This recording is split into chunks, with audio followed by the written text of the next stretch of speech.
अस्सलाम वालेकुम, welcome to all of you. मैं हूँ नादिया सबा और आपको खुश आमदीद कहते हैं एक और बार नई सुबह वेब रेडियो पर। जी हाँ, आप सुन रहे हैं Nai Subah web radio on our website naisubah.org/radio। और ये शो है, कौन सा शो है क्या आप गेस कर सकते हैं? भाई आप गेस नहीं कर पाएंगे क्योंकि हम एक नया शो लेकर आपकी खिदमत में एक बार फिर से हाजिर हैं। आपको बताते चलते हैं कि हमारा ये नया शो जो हम इस बार आपके लिए लेकर आए हैं, इसमें बहुत सारी कहानियां हैं, बहुत सारे अल्फाज हैं, बहुत सारी बातें हैं जो हम आपके साथ शेयर करेंगे। और क्योंकि ये शो है लफ्ज कहानी। जी हाँ, इस बार आपके लिए एक नया शो लेकर आए हैं जिसका टाइटल है लफ्ज कहानी। लिसनर्स, मैं आपको बता चुकी हूँ कि मैं हूँ नादिया सबा। प्लेटफॉर्म है नई सुबह वेब रेडियो। नया शो है, बिल्कुल ब्रांडेड शो है लफ्ज कहानी। और शो का फॉर्मेट क्या होने वाला है ये भी हम आपके साथ जरूर शेयर करेंगे, लेकिन मैं चाहती हूँ कि विदाउट एनी डिले आपको एक और सरप्राइज दिया जाए ताकि आपको पता चल सके कि इस शो में मैं अकेली आपका साथ देने वाली नहीं हूँ, बल्कि मेरे साथ एक नई आवाज भी मौजूद है। उस आवाज को आप तक पहुंचाने के लिए मैं दावत दूंगी मिस सबा इनाम को, ताकि वो आए, अपना थोड़ा सा हमें तारुफ करवाएं। हम सुनेंगे और एंजॉय करेंगे कि सबा मेरा और आपका साथ नई सुबह वेब रेडियो पर बहुत अच्छा रहने वाला है, एक नए शो के साथ, एक नए फॉर्मेट के साथ। आप कैसे शो में शामिल होंगे हम इसके बारे में भी आपको जरूर बताएंगे, लेकिन सबसे पहले अस्सलाम वालेकुम सबा, कैसी हैं आप? वालेकुम अस्सलाम नादिया, अल्लाह का शुक्र मैं बिल्कुल ठीक हूँ। आप बताएं आप कैसी हैं? सबा मैं बिल्कुल ठीक हूँ अल्हम्दुलिल्लाह। सबसे पहले मुझे ये बताएं कि आपको कैसा लग रहा है ये जानकर और ये सोच कर कि आप मेरे साथ शो करने वाली हैं। जी मुझे बहुत अच्छा लग रहा है ये जान कर के मैं आपके साथ शो कर रही हूँ, और अच्छा भी लग रहा है कि मैं ये शो कर रही हूँ। That's good भाई, जोक अपार्ट। लिसनर्स, हम सबक को दिल की गहराइयों से खुश आमदीद कहेंगे हमारे इस प्लेटफॉर्म पर, और आई होप सबा इसको एंजॉय भी करने वाली है और आप सबको भी बहुत ज्यादा एंजॉय करवाने वाली है। सबा, वैसे आप मुझे ये बताइए कि थोड़ा सा अगर आप अपना इंट्रोडक्शन लिसनर्स के साथ शेयर कर दें कि आप पढ़ क्या रही हैं, आप करती क्या हैं, तो हमारे लिसनर्स भी आपके बारे में जान सकेंगे। जी नादिया, मैं अभी इंटरमीडिएट कर रही हूँ और घर के अंदर होती हूँ, और अभी रिसेंटली मुझे जो है ज्वाइन मैंने किया है नई सुबह को, और मैं बहुत खुश हूँ इस पे क्योंकि ये मेरा ख्वाब भी था और आपके साथ मुझे मजा भी आ रहा है। चलिए, ये तो बहुत अच्छी बात है कि आपको मेरे साथ शो करके मजा आ रहा है, बल्कि मैं भी एंजॉय कर रही हूँ कि मैं हूँ नादिया सबा और हमारे साथ हैं सबा इनाम। यानी हम कह सकते हैं कि आप सुन रहे हैं शो विद नादिया एंड सबा। थोड़ा चेंज लग रहा है मुझे भी ये कहकर। जी मुझे भी अच्छा लग रहा है नादिया एंड सबा। लिसनर्स, आपको कैसा लग रहा है नादिया और सबा के साथ लफ्ज कहानी सुनना? आप भी अपने लफ्जों को अपने फीडबैक की सूरत में हमारे साथ शेयर कर सकते हैं। वैसे हम ना पहले सबा से ये पूछते हैं कि सबा आपकी हॉबीज क्या हैं, ताकि हम अच्छी तरह आपके बारे में जान सके ना। तो फिर इसके बाद हमारे लिसनर्स भी अपने बारे में बताएंगे और शो तो हमारा चलता ही रहेगा। आज फर्स्ट एपिसोड है, तो पहले ये बताएं ना आपकी हॉबीज क्या हैं, क्या करती हैं पढ़ाई के अलावा? नादिया, मैं पढ़ाई के अलावा जो है नॉवेल सुनती हूँ और थोड़ी बहुत सिंगिंग करती हूँ और घर के काम वगैरह। इसके अलावा कोई हॉबीज मेरी खास नहीं है क्योंकि मैं घर में रहती हूँ। तो सबा, आप इतना कुछ करती हैं और इसके बाद कह रही हैं कि मैं कुछ नहीं करती। आपको पता है कि रीडिंग कितनी अच्छी और कितनी इफेक्टिव रेमेडी है हमारी मेंटल हेल्थ को अच्छा रखने के लिए, और जब मेंटली हम फिट रहेंगे तो फिजिकली भी मोस्टली फिट ही रहा जा रहा होता है। इतना बड़ा आप काम करती हैं। और किताबें पढ़ना तो एक बिल्कुल ऐसा ही होता है जैसे आप कहीं सैर करने जा रही हैं। वो आपने अगर कभी सुना हो ना, पीटीवी पे एक बच्चों का प्रोग्राम आता था कलियां, तो उसमें एक गाना वो सारे परफॉर्म कर रहे होते थे कैरेक्टर्स कि किताबें बातें करती हैं हमारा जी बहलाने की। इतना मजे का काम आप करती हैं और आप कह रही हैं मैं कुछ भी नहीं करती। जी उसके अलावा कुछ नहीं करती, वो एक नॉर्मल मुझे लगता है, क्योंकि आई थिंक मुझे लगता है कि वो रूटीन में मेरे है, इसलिए मुझे इतना वैसा नहीं लगता कि ये बहुत इम्पोर्टेंट काम है, क्योंकि रूटीन में चलता आ रहा है ना साथ में मेरे, इसलिए मैंने कहा। सही। लिसनर्स, आप भी जरूर बताइएगा कि आपकी हॉबी क्या है। वैसे जितना मैंने पढ़ा है ना, जितनी मैं बुक्स, रिसाले, नॉवेल्स और बच्चों की दुनिया, तालीम और तरबियत और उम्रू एआर और हर किस्म के इमरान सीरीज वगैरह पढ़ा है। आपको एडिक्शन हो जाती है, बाकायदा आपको किताब पढ़ने की एडिक्शन होती है कि आपने अगर कोई स्टोरी या कोई भी नॉवल स्टार्ट कर लिया है, कोई बुक स्टार्ट कर लिया ना, तो जब तक आपको उसको एंड नहीं कर पा रहे होते ना, तो आप टाइम ढूंढ रहे होते हैं कि इवन रात को अगर आपको नींद भी आ रही है ना, फिर भी वो 2-4 पेज पढ़ने के चक्कर में काफी सारा स्टफ पढ़ लेते हैं। तो किताब हमें इस तरह से भी इंगेज रखती है और इमेजिनेशन बहुत अच्छी कर देती है वैसे बाय द वे जो किताबें पढ़ते हैं। वेल लिस्टनर्स, मैंने आपका इंट्रोडक्शन करवा दिया सबा से और आई एम श्योर आपको अच्छा लगा होगा। आपने भी एंजॉय करना है, हमने भी एंजॉय करना है, हमारी बातें आपने सुननी है और आपकी बातें हम सुनेंगे आपके फीडबैक की सूरत में, जो कि आप प्रोग्राम के बारे में हमारे साथ शेयर करेंगे ऑन आवर व्हाट्सएप नंबर 0330860072 0330860072। आपने हमारा साथ देना है और इसके अलावा आप हमारे फेसबुक आईडी पर कमेंट भी कर सकते हैं एंड दैट इज facebook.com/नई सुबह इंस्टीट्यूट। सबा, क्या ख्याल है, हम फर्स्ट ट्रैक ना प्ले करें शो का? जी, हमें फर्स्ट ट्रैक जो है प्ले करना चाहिए इस शो का। ऑलराइट लिसनर्स, प्रोग्राम में शामिल करते हैं पहला track and that is Pashto track और बहुत ही खूबसूरत ट्रैक है और आप इसको जरा सुनिएगा, इसका म्यूजिक सुनिएगा, इसके लिरिक्स सुनिएगा। जिन्हें पश्तो आती है उन्हें वो जरूर समझ भी आएंगे, जिन्हें नहीं आती वो इसको एंजॉय कीजिएगा, इसकी बीट, इसकी मेलोडी को एंजॉय कीजिएगा और गाना सुनकर वापस आते हैं। So stay with us. Welcome back listeners, once again we are with you Saba and Nadia आपके साथ हैं। प्रोग्राम है लफ्ज कहानी और आप सुन रहे हैं Nai Subah web radio. I hope आपने गाना बहुत एंजॉय किया होगा। कुछ साल पहले जब ये गाना आया था बहुत फेमस हुआ था और इसकी वजह क्या थी कि इसका म्यूजिक बहुत अच्छा था, इसके लिरिक्स भी अच्छे थे और जुनैद और इस्माइल की आवाज में ये गाना था। आपने एंजॉय तो किया होगा, लेकिन अगर आपको थोड़ा म्यूजिक पसंद है, बीट के लिहाज से इंस्ट्रूमेंट्स को आप बहुत ज्यादा फॉलो करते हैं और तो आपने सुना होगा कि इसमें पियानो प्लस रबाब ये दो मेन इंस्ट्रूमेंट्स थे जो इसमें बहुत ही अच्छा साउंड कर रहे थे। और पश्तो सॉन्ग के लिहाज से अगर आप इस गाने को सुने तो इसकी ट्यून बहुत मॉडिफाई थी। आई मीन कुछ अरसे पहले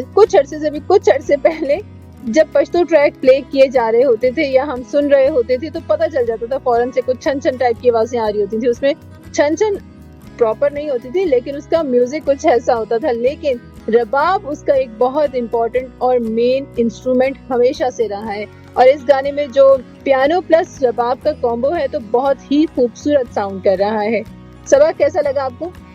जी नादिया, मुझे ये सॉन्ग बहुत अच्छा लगा और मैंने ये सुना हुआ भी है। मुझे पश्तो नहीं आती लेकिन मुझे इसकी बीट बहुत अच्छी लगती थी तो मैंने ये सॉन्ग सुना हुआ है और मुझे बहुत अच्छा लगा और मैंने एंजॉय भी किया। बिल्कुल। वैसे सबा, आपने गौर किया है कि अब जो हमारे रीजनल म्यूजिक्स है ना उनमें भी बहुत ज्यादा इनोवेशंस आती जा रही हैं। कुछ वेस्टर्न कुछ ईस्टर्न इंस्ट्रूमेंट्स का कॉम्बिनेशन करके बहुत प्यारी प्यारी ट्यून्स जो है, बहुत खूबसूरत ट्यून्स जो है वो क्रिएट की जा रही होती हैं। ऑल्दो स्टिल उसका एक एसेंस जो रीजनल म्यूजिक का है वो वहाँ पर मौजूद है, लेकिन वो जो थोड़ी सी मॉडिफिकेशन है ना वो उसको बहुत ही ज्यादा खूबसूरत बना देती है। जी बिल्कुल, बाज़ औक़ात जो है वो सॉन्ग के जो अल्फाज होते हैं वो इतने जो है ज्यादा आपको असरअंदाज नहीं कर रहे होते, जो बैकग्राउंड पे जो म्यूजिक चल रहा होता है वो आपको ज्यादा अच्छा लग रहा होता है। एग्जैक्टली। वेल लिसनर्स, रबाब का हम जिक्र इसलिए इतना ज्यादा कर रहे हैं कि लफ्ज कहानी में आज जो हम आवाज कहानी आपको सुनाने लगे हैं वो है रबाब की आवाज। वैसे इसे रुबाब भी कहा जा रहा होता है, इसे रबाब भी कहा जा रहा होता है, तो दोनों तरीके से आप इसको बोल सकते हैं, बुला सकते हैं। और सब आपको पता है कि रबाब वो वाहिद इंस्ट्रूमेंट है जिसकी तारीख तकरीबन 5000 साल पुरानी है और इसका जो तज़किरा है, रबाब का तज़किरा ओल्ड पर्शियन बुक्स में भी किया गया है और इसके अलावा जो ओल्ड सूफी कलाम है उनमें भी किया जाता रहा है। इतना खूबसूरत इंस्ट्रूमेंट है, पाकिस्तान में भी बनाया जा रहा होता है। बेसिकली अफगानिस्तान से इसका ताल्लुक है, यानी कि ये पाकिस्तान का नेशनल इंस्ट्रूमेंट है। अब पाकिस्तान में बहुत ज़्यादा प्ले होता है, इसके अलावा सेंट्रल एशिया में और मतलब एशिया के काफ़ी सारे कंट्रीज़ में, ईरान में, इराक में, इंडिया में। और इसका जो ताल्लुक है म्यूज़िक की डिफरेंट कैटेगरीज है ना इंस्ट्रूमेंट्स की, लाइक कुछ हैं जो ढोलक और तबला और इसके अलावा कुछ ऐसी हैं जिसमें स्ट्रिंग्स हैं, जैसे गिटार है, वायलिन है। सेम ऐसे ही ये भी स्ट्रिंग इंस्ट्रूमेंट है, स्ट्रिंग कैटेगरी से बिलोंग करता है। अच्छा, वैसे इसके बारे में ना एक बड़ा ही इंटरेस्टिंग फैक्ट है कि जैसे गिटार को प्ले किया जाता है या वायलिन को प्ले किया जाता है तो उनकी स्टैंडर्ड ट्यूनिंग्स होती हैं, ठीक है, थोड़ी बहुत आगे पीछे हो जाती हैं लेकिन स्टैंडर्ड ट्यूनिंग्स हैं। लेकिन रबाब के बारे में कहा जाता है कि इसकी कोई स्टैंडर्ड ट्यूनिंग नहीं है, यानी आप जब अकॉर्डिंग टू एरिया और अकॉर्डिंग टू सॉन्ग आप इसकी ट्यूनिंग को खुद से क्रिएट करते हैं, खुद से चेंज कर रहे होते हैं और वाज़े फर्क हमें सुनने में मिलता भी है। गिटार की एक अपनी साउंड है, वायलिन की एक अपनी साउंड है, लेकिन जब रबाब प्ले होता है ना तो वो बताता है कि मैं भी प्ले हो चुका हूँ और मुझे सुनो और सिर्फ मुझे ही सुनो। वैसे आपको पता है सबा, एक बहुत इंटरेस्टिंग फैक्ट इसके बारे में मैं थोड़ी देर बाद शेयर करूंगी। और वो जब मैंने जाना था, मैं उसके बारे में जब रिसर्च कर रही थी और मुझे पता चला था तो मुझे भी बहुत पढ़कर बहुत मजा आया था कि भाई मतलब म्यूजिक इंस्ट्रूमेंट को भी इस तरीके से कोई टाइटल मिल सकता है। जी मुझे भी तजस्सुस है कि वो ऐसी क्या चीज है जो आप आगे बताने वाली हैं, तो प्लीज जल्दी से बताएं। ऑलराइट, बिल्कुल सबा, अभी कुछ ही देर में मैं जरूर वो फैक्ट आपके साथ शेयर करूंगी। और आपको पता है कि कश्मीरी म्यूजिक में भी जब रबाब इंस्ट्रूमेंट को प्ले किया जाता है, यानी रबाब को प्ले किया जाता है, तो इसका सबसे हाई या सबसे लाउड नोट इस्तेमाल किया जाता है। इसलिए जब आप कश्मीरी म्यूजिक में रबाब को सुनेंगे ना तो आपको लगेगा कि मतलब सबसे प्रोमिनेंट जो इंस्ट्रूमेंट है, अगर उसमें रबाब प्ले हो रहा है तो उसकी आवाज आपको बहुत प्रोमिनेंटली सुनाई देगी। अच्छा सब, आपको पता है कि सबसे जो उम्दा रबाब है ना वो अफगानिस्तान में ही बनाया जा रहा होता है, ठीक है। और वहाँ पर इसके जो कारीगर हैं, इसके जो प्लेयर हैं जो रबाब को प्ले कर रहे होते हैं, वो भी बहुत ज्यादा स्किल्ड और एक्सपर्ट हैं। और जब पाकिस्तान में ये बनाया जा रहा होता है तो यहाँ पर शहतूत की लकड़ी का इस्तेमाल किया जा रहा होता है, जिसके साथ हम रबाब जो पाकिस्तान में अवेलेबल है, पाकिस्तानी मैन्युफैक्चर्ड है, वो तूत या शहतूत की लकड़ी से बनाया जा रहा होता है। जी ये तो बहुत इंटरेस्टिंग बात है, ये मुझे बड़ी यूनिक बात लगी है। मैंने ये सुना है कि गिटार जो है वो आई गेस मछली के तार से वो बनता है, लेकिन रबाब का ये सुन के कि ये तूत और शहतूत की लकड़ी से वो किया जाता है, तो ये बहुत एक यूनिकनेस अपने जो ना अंदर लेकर आती है, क्योंकि नेशनल चीजें जो होती हैं वो ज्यादा जो है वो पायदार और जो है इस तरीके की होती हैं कि आपको अच्छा लगता है सुन के कि आपके पाकिस्तान में या इस तरीके से चीजें की जा रही हैं। और ये सुन के मुझे तो बहुत ही अच्छा लगा है, और जो मुझे क्यूरियोसिटी थी इस चीज की वो और ज्यादा है कि मुझे इसके बारे में और ज्यादा जानना है। मेरे ख्याल से तो इस शो के बाद मैं खुद भी इसको सर्च करने वाली हूँ। बिल्कुल सर्च कीजिएगा, और जो हम जानते हैं वो आपके और लिसनर्स के साथ भी हम शेयर करने वाले हैं।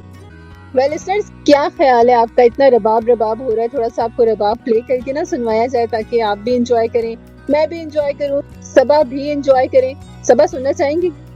जी जी जरूर, मैं सुनना चाहूंगी।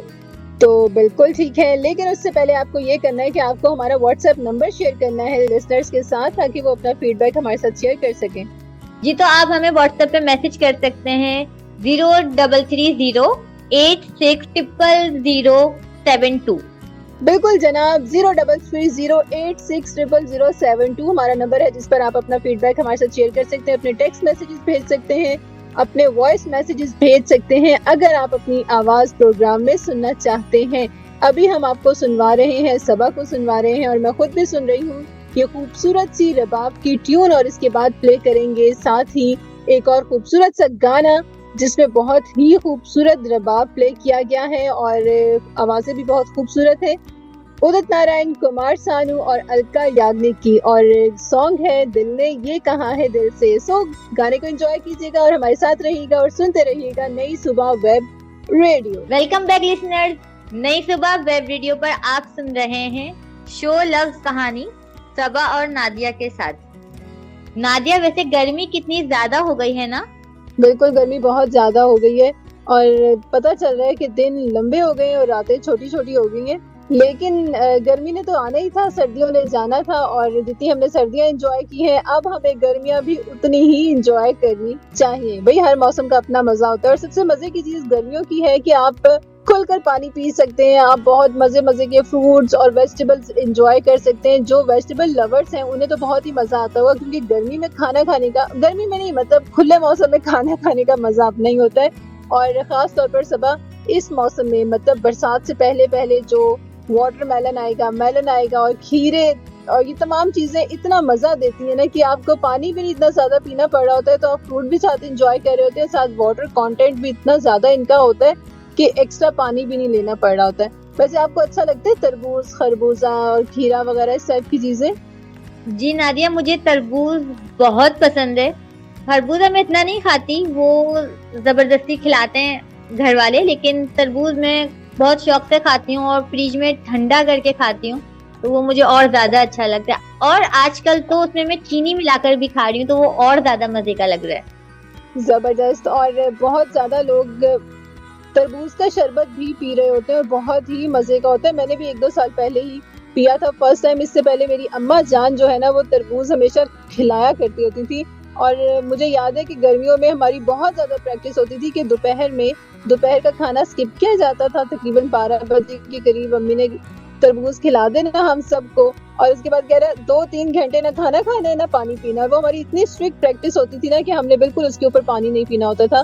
और उनका कहना भी सही था कि जब भी हम कोई वाटर कंटेंट का फ्रूट, ऐसा फ्रूट लेते हैं कि जब भी हम कोई ऐसा फ्रूट खा रहे होते हैं जिसमें वाटर कंटेंट बहुत ज्यादा होता है, तो उसके बाद एक्स्ट्रा पानी पिए तो बड़े ही खतरनाक नतीजे निकल सकते हैं। सो अम्मा तो ऑलवेज राइट ही होती हैं सबकी, कभी गलत हो ही नहीं सकती हैं। सो जहाँ हमने इतना ज्यादा खाना एंजॉय किया है तरबूज को, और सिर्फ खरबूजा नहीं, गर्मा और ये तमाम चीजें जो इसकी फैमिली में, मेलन की फैमिली में शामिल होती हैं, वो सारी की सारी बहुत ज्यादा मजे की होती हैं। तो आप इस गर्मियों में तरबूज का शरबत भी एंजॉय कीजिएगा। बल्कि बहुत ज्यादा लोग तो ऐसे भी कर रहे होते हैं कि फ्रीज कर रहे होते हैं, जहाँ पर अभी बड़ी ईद आएगी, बकरा ईद आएगी और इसमें गोश्त फ्रीज किया जा रहा होता है, तो वो लोग जिन्हें तरबूज बहुत ज्यादा पसंद होता है ना, तो वो भी फ्रीज कर रहे होते हैं तरबूज को, ताकि ऑफ द सीजन उसको फिर शरबत बना के खाएं। और वैसे भी कहते हैं ना कि हर मौसम का जो फल होता है वो उसी के मौसम में ज्यादा अच्छा लगता है।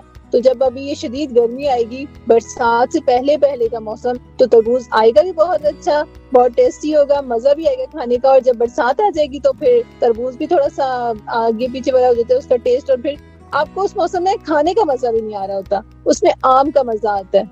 सबा, आपको आम पसंद है? जी नादिया, मुझे आम पसंद है, खास करके उसका जूस मुझे मेरी अम्मी बनाकर देती हैं, वो ज्यादा अच्छा लगता है, क्योंकि वो ठंडा करके देती हैं और उसमें वो जो बर्फ की वो उन्होंने डाली हुई होती हैं छोटी छोटी सी क्यूब्स, वो बहुत ज्यादा अच्छे लग रहे होते हैं। आम हालात में तो अम्मी खाने नहीं देती, बर्फ के गला खराब हो जाएगा इस वजह से, लेकिन वो जूस में जो वो डाल के देती है ना, तो फिर वो आप अलग करके नहीं रखते, आप बोलते कि खा लो किसी तरीके से। तो मैं इंतजार करती हूँ कि बारिश का मौसम आए और वो आम आए और फिर हम आम का जूस पिए। बिल्कुल सबा। और वैसे आपने नोट किया कि आज हम बादशाहों का कितना ज्यादा जिक्र कर रहे हैं ना, कि बब्बर शेर जंगल का बादशाह, फिर उसके बाद हमने रबाब का जिक्र किया, म्यूजिक मौसीकी के आलात का बादशाह, और फिर फलों का बादशाह आम भी सामने आ गया। मुझे लगता है इसने कहा होगा कि बाकी जो 2 बादशाहों का जिक्र किया है तो मैं भी पीछे न रह जाऊं, तो मुझे भी जरूर शामिल किया जाए। हाँ, मुझे लग रहा है कि आज हम बादशाह के बारे में बहुत ज्यादा जिक्र कर रहे हैं। अच्छा सबा, मुझे ये बताएं कि आप रीडिंग बहुत ज्यादा करती हैं, आपको बहुत शौक है नॉवेल्स का, किताबें वगैरह पढ़ने का, तो आप सजेशन दें कि मैं अपनी उर्दू का तलफ़्फ़ुज़ कैसे बेहतर कर सकती हूँ। आप अपने उर्दू का तलफ़्फ़ुज़ जो है वो ऐसे ठीक कर सकती हैं कि जो उर्दू की जो किताबें हैं, यानी कि जो उर्दू नॉवेल्स हैं, वो रीड किया करें, अच्छे उर्दू बोलने वालों को सुनें, तो आपकी उर्दू से जो है वो बहुत बेहतर हो जाएगी। करेक्ट, बिल्कुल। सुनकर आप बहुत ज्यादा सीखते हैं, और जो तलफ़्फ़ुज़ का एक इशू आ जाता है ना कि कौन सा लफ्ज किस तरह सही बोलना चाहिए या बोला जाता है, तो वो आप वाकई ऐसे लोगों को सुनकर जो बहुत अच्छी उर्दू बोलते हैं ज्यादा बेहतर तौर पर सीख सकते हैं। अब ऐसे सबा, आपने देखे हमारी प्रैक्टिस में कुछ ऐसे अल्फाज होते हैं जो हम डेली रूटीन में बोल रहे होते हैं लेकिन हम गलत बोल रहे होते हैं, और उनका जो तलफ़्फ़ुज़ होता है, उनकी जो प्रोनाउंसिएशन होती है, वो हम करेक्ट नहीं अदा कर पा रहे होते। तो उसके लिए भी हमें वाकई अच्छे लोगों को सुनना चाहिए। अच्छे लोगों से मुराद यह है कि जो अच्छी उर्दू बोलते हैं उन्हें सुनना चाहिए। और यहाँ पर आपने गौर किया कि मैंने जो एक लफ्ज इस्तेमाल किया है गलत, तो ये हम अक्सर कह देते हैं जब हम बहुत रवानी में होते हैं। कुछ लोगों की प्रैक्टिस होती है कि वो इसको कह देते हैं गलती, तो वो लफ्ज जो है ना, वो पता चलता है कि भाई ये गलत है, तो आपने ये गलती दोबारा नहीं करनी, इसको गलत कहने वाली या गलती कहने वाली। तो ये वो लफ्ज है जो कि हम अपनी रूटीन में अमूमन जिनको बोलते हुए ख्याल नहीं रख पा रहे होते। इसका अंदाजा आपको तब होता है जब आपको 4 लोगों के सामने बोलना पड़ता है ना, और उन 4 लोगों में अगर ऐसे लोग मौजूद हो जो अच्छी उर्दू बोलते हैं, तो वो यकीनन अच्छी उर्दू सुनना भी चाहते हैं। सो हम अगर थोड़ी सी प्रैक्टिस करें ना, जहाँ हम किताबें पढ़ रहे होते हैं, तो थोड़ा सा सुनना भी शुरू करें। सुनने से आप बहुत ज्यादा सीखते हैं। और वैसे भी आपने सुना होगा और आप जानते भी होंगे, आप में से बहुत सारे लोग ये जानते होंगे कि कम्युनिकेशन स्किल्स में इस बात पे बहुत ज्यादा एम्फेसाइज किया जा रहा होता है कि जहाँ आपने बोलना अच्छा है ना, वहाँ आपने सुनना भी है, ताकि आप सुनकर आपकी वोकैबुलरी भी बढ़ रही है, ठीक है। मीनवाइल आप अपने जो अगले कहने वाले अल्फाज हैं उन्हें भी कंपोज कर रहे हैं और उन्हें भी सोच रहे हैं, और एक प्रॉपर जुमला जो या जवाब है वो आप डिलीवर कर सकते हैं। सो ये छोटी छोटी सी ट्रिक्स हैं, ये छोटी छोटी सी चीजें हैं जो हम डेली वाइज अगर इनके ऊपर काम करना शुरू करें ना, तो मेरा ख्याल है कि हम सबकी उर्दू भी काफी बेहतर हो। वैसे मुझे लगता है कि अगर आप उर्दू बोलते हैं, आपको उर्दू पसंद है तो आप उर्दू पे फोकस करें, अगर आपको इंग्लिश अच्छी लगती है, इंग्लिश अच्छी आती है तो उसके ऊपर फोकस करें, दोनों लैंग्वेजेस आती है तो दोनों को ट्राई करें। लेकिन ऐसा ना करें कि आपको उर्दू नहीं आती है तो आप उर्दू की टांगे तोड़ें, और अगर आपको इंग्लिश नहीं आती तो आप इंग्लिश का बुरा हाल कर रहे हैं। तो इस चीज को अवॉइड करना चाहिए। हमें एक चीज नहीं आती तो हमें सीख लेनी चाहिए, सीखने से आप बहुत ज्यादा एंजॉय भी करते हैं, लर्निंग तो हो ही रही होती है। एक वो जो स्टूडेंट वाली फीलिंग है ना, मेरा ख्याल है दुनिया में कोई भी ऐसा टाइम नहीं है जो उसको रिप्लेस कर सकता है। उस रिलैक्स मोमेंट को, लाइफ का जो टाइम है ना, वो रिप्लेस नहीं कर सकता। सबा, आप तो अभी पढ़ रही हैं, आप बताएं स्टूडेंट होना कैसा लगता है? स्टूडेंट होने में बहुत इंजॉयमेंट होती है। आप स्कूल जा रहे हैं, आपके कॉलेज जा रहे हैं, आप यूनिवर्सिटी जा रहे हैं, वहाँ पर आपको नए दोस्त मिलते हैं, मुख्तलिफ नेचर के लोग भी मिलते हैं। तो मुझे बहुत अच्छा लगता है दूसरे लोगों से मिलना या उनसे बातचीत करना या दूसरे जबान के लोगों को सुनना, क्योंकि हम मुख्तलिफ अगर जबानें सीखेंगे तो वो भी बहुत अच्छा होता है। और स्टूडेंट होकर ये चीज बहुत ज्यादा इंजॉय आप कर सकते हो, क्योंकि आप स्टूडेंट होते हो ना, आपके पास बहुत सारा फ्रीडम होता है, उसमें आपने पढ़ना होता है, बस पेपर्स देने होते हैं, और जो है घूमने फिरने के भी आपके पास टाइम होता है। वेरी ट्रू सबा, मुझे लगता है कि आप बहुत ही ज्यादा मेहनती स्टूडेंट हैं और पढ़ाई पे बहुत ज्यादा टाइम भी दे रही होती है, फोकस भी कर रही होती है। Well, very best of luck for your study. और इसके साथ साथ बाकी जितने भी स्टूडेंट्स हैं, आप में से जिसके भी पेपर्स हो रहे हैं, वेरी बेस्ट ऑफ लक कि आपके पेपर्स भी बहुत अच्छे हो। पेपर्स तो खैर हर स्टूडेंट का बहुत ही अच्छा होता है, रिजल्ट अच्छा आना चाहिए, जिसपे ज्यादा ध्यान होता है घर वालों का कि भाई रिजल्ट कैसा आया। तो आप सबका रिजल्ट भी इंशाल्लाह बहुत अच्छा है। और यहाँ मुझे याद आया कि आप में से जिसकी भी बर्थडे है, happy birthday to you, happy birthday to you, happy birthday, happy birthday, happy birthday. जिनकी भी है आज बर्थडे, उन सबको हैप्पी बर्थडे। तो नेक्स्ट हम जो सॉन्ग प्ले करेंगे वो भी है बहुत ही खूबसूरत, मजे का और थोड़ा सा पार्टी टाइप का है, वो आप एंजॉय कर सकते हैं। वैसे सबा, मैं यहाँ पर ये जरूर मेंशन करना चाहूंगी कि जब अभी हम लफ्ज गलत का थोड़ा सा जिक्र कर रहे थे, जब किसी से गलती हो जाती है ना और उसके बाद उसको माफ भी कर दिया जाता है या आप अपनी गलती की माफी मांग लेते हैं, वो जो सुलह का टाइम होता है ना खफगी के बाद, वो बड़े मजे का होता है। और घर में आप अगर हो, किसी एक पर्सन ने ऐसा किया, वो माफी मांग ले, और फिर सारे जब इकट्ठे बैठे होते हैं ना, चाय पी रहे हो या खाना खा रहे हो या बातें कर रहे हो, तो वो बड़ा ही मजे का मोमेंट होता है जिसको पूरी फैमिली के साथ एंजॉय कर सकते हैं। और फ्रेंड्स में तो आपस में जब नाराजगी होती है तो बड़ी ही शदीद भी हो जाती है, और फिर मना भी फ्रेंड्स वैसे ही लेते हैं, और यही तो दोस्ती का असल मजा है। सो दोस्ती का मजा भी एंजॉय करें और इसके साथ साथ ये गाना एंजॉय करें जो कि शरिया और शान की आवाज में हम आपके लिए प्ले करने जा रहे हैं, डू यू नो। और इसके साथ ही हम प्ले करेंगे बहुत ही मजेदार सा धीरे धीरे प्यार की जो आग जल गई, कुमार सानू की आवाज में, in our segment blast from the past. और गाना सुनकर वापस आते हैं, so stay with us. Welcome back listeners, once again आप सुन रहे हैं प्रोग्राम लव्स कहानी सबा और नादिया के साथ, और प्लेटफॉर्म है नई सुबह वेब रेडियो, जो कि आप सुन सकते हैं हमारी वेबसाइट पर naisubah.org/radio। नई सुबह वेब रेडियो को आप सुन सकते हैं हमारी वेबसाइट naisubah.org/radio पर, और हमारे बाकी दिनों में प्ले होने वाले प्रोग्राम्स भी आप एंजॉय कर सकते हैं। वैसे इस टाइम पर आप सब, आई एम श्योर मोस्टली लोग डिनर कर चुके होते होंगे, तो खाने को भी एंजॉय करें, प्रोग्राम को भी एंजॉय करें, म्यूजिक को भी एंजॉय करें, और अपनी रिक्वेस्ट भी प्ले करवा सकते हैं कि आप कौन सा गाना सुनना चाहते हैं। और नंबर क्या है, हमारा व्हाट्सएप नंबर है 0330860072। टेक्स्ट मैसेज में जाकर एडिट बॉक्स को ओपन करके अपना नाम लिखेगा, अपने शहर का नाम लिखेगा, और साथ ही अपना मैसेज टाइप कर दीजिएगा, और वो सॉन्ग का टाइटल भी प्ले कर दीजिएगा जो कि आप सुनना चाहते हैं। वेल, यहाँ पर मजीद मैं डिले नहीं करूंगी, सब आपको वो कहानी सुनाएंगी जो कि वो आज आपके लिए लेकर आई है। सो ओवर टू सबा। जी तो नादिया, वो कहानी ये है कि एक मुगलिया सल्तनत का इख्तिताम हो रहा था, तो एक बावर्ची अपनी किस्मत आजमाने के लिए एक दूसरे शहर एक बादशाह के पास गया और उसने कहा कि मुझे आप नौकरी पे रख लें।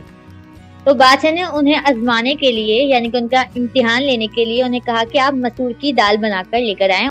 जो उनका वजीर खजाना था उन्हें कहा कि आप इनकी इसमें मदद करें।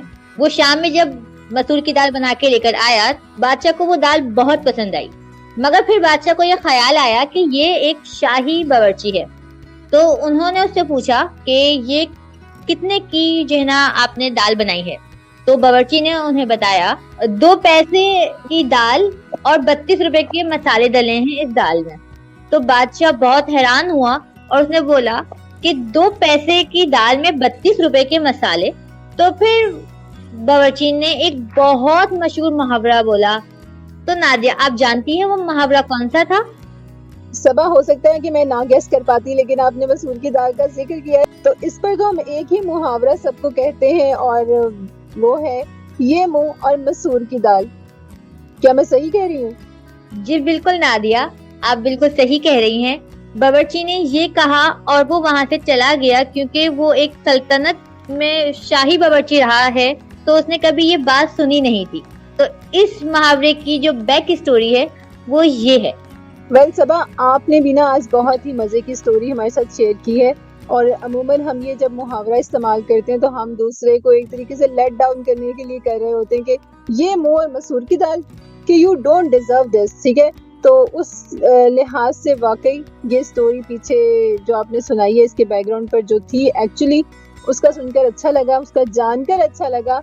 और ऐसे ही होता है भाई, जो चीजें कीमती होती है ना वो कीमती होती हैं, उनके ऊपर फिर खर्चा भी हो रहा होता है और उनके ऊपर फिर मेहनत भी साथ के साथ हो रही होती है, तभी तो फिर उसका रिजल्ट इतना अच्छा आ रहा होता है। मुझे लगता है बादशाह जो है ना वो 2 नंबर था, जिसको पता ही नहीं था कि जो शाही बावर्ची है तो फिर उससे शाही किस्म की कुकिंग करनी है, उसकी रेसिपी भी शाही होगी, उसमें चीजें भी फिर शाही जाएंगी, तो फिर उसके जो अखराजात आएंगे वो भी फिर शाही किस्म के होंगे, है ना सबा?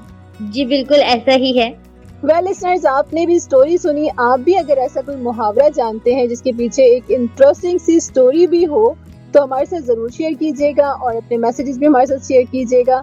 और अब प्रोग्राम का टाइम ऑलमोस्ट एंड हो चुका है, तो सबा और मैं आपसे चाहेंगे इजाजत, इसलिए ताकि हम नेक्स्ट टाइम एक बार फिर एक और शो डिजाइन करके आपके लिए लेकर आ सकें। वेल सबा, सबसे पहले तो आप अपने व्यूज हमारे साथ जरूर शेयर करेंगे। आज आपको लिसनर्स के साथ कैसा लगा प्रोग्राम को, आपने एंजॉय किया या नहीं किया?